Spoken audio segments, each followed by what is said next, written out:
الحمدللہ وحدہ والصلاة والسلام علی من لا نبی بعدہ قال اللہ تبارک و تعالی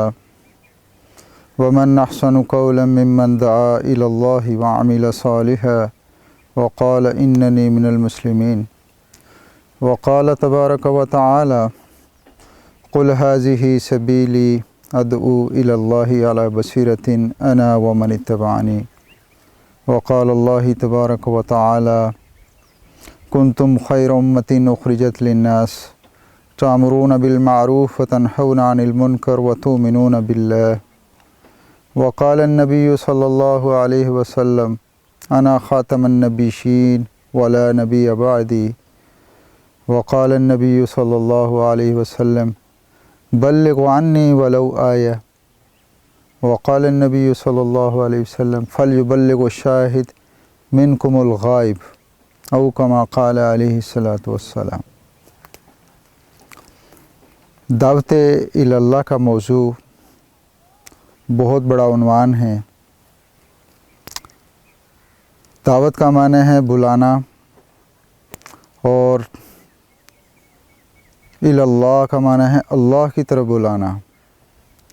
اور اس کی تعریف اللہ تعالیٰ نے خود قرآن پاک میں فرمائی ہے کہ اس سے بہتر کس کی بات ہو سکتی ہے جو لوگوں کو اللہ کی طرف بلائے اور یہ کہے کہ میں تو عام مسلمانوں میں سے ہوں۔ تو دعوت الی اللہ، اللہ تعالیٰ خود داعی ہیں۔ قرآن پاک دعوت کی کتاب ہے۔ 1,24,000 انبیاء علیہ الصلوۃ والسلام بھی دعوت کے راستے سے آئے ہیں، اور اللہ کی یہ سنت ہے جب کسی قوم کو ہدایت دینے کا ارادہ فرماتے ہیں تو اس میں دعوت کا کام شروع ہو جاتا ہے۔ اللہ تعالیٰ اپنا نمائندہ اور سفیر، نبی اور رسول اس میں مبعوث فرماتے ہیں جو کہ اس قوم کو دعوت الی اللہ دیتا ہے۔ تو نبیوں کی جو دعوت کی بنیاد ہے، مخلوق سے خالق کی طرف بلاتے ہیں، مال سے اعمال کی طرف بلاتے ہیں، اور دنیا سے آخرت کی طرف بلاتے ہیں۔ تو جب دعوت چلتی ہے تو پھر پوری قوم اس سے متاثر ہوتی ہے، اور سلیم الفطرت لوگ جو ہوتے ہیں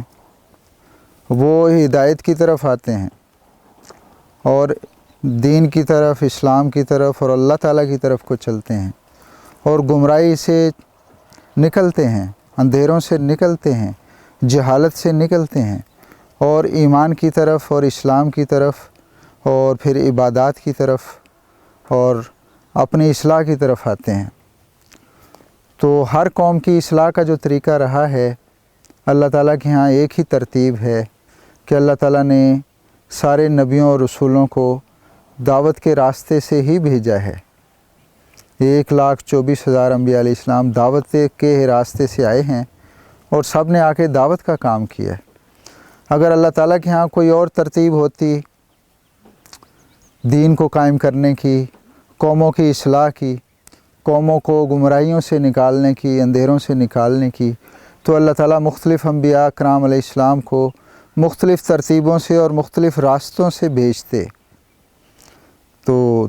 تاریخ انسانی اٹھا کے دیکھ سکتے ہیں کہ 1,24,000 انبیاء علیہ السلام ایک ہی ترتیب پر آئے ہیں،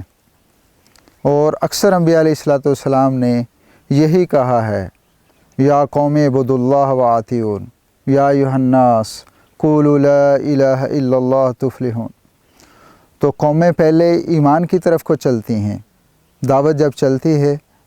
پھر ایمان زندہ ہوتا ہے، ایمانیات پہلے زندہ ہوتے ہیں، اس کے بعد عبادات زندہ ہوتی ہیں، پھر معاملات زندہ ہوتے ہیں، پھر معاشرت، رہنا سہنا یہ درست ہوتا ہے، پھر اخلاقیات درست ہوتے ہیں۔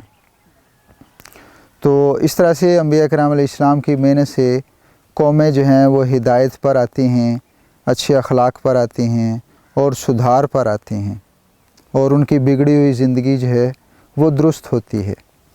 اور ان کے سارے احوال درست ہو جاتے ہیں۔ تو حضور صلی اللہ علیہ وسلم خاتم الانبیاء ہیں، خاتم الرسل ہیں، اور ان کی ختم نبوت کی برکت سے اللہ تعالیٰ جل شانہ نے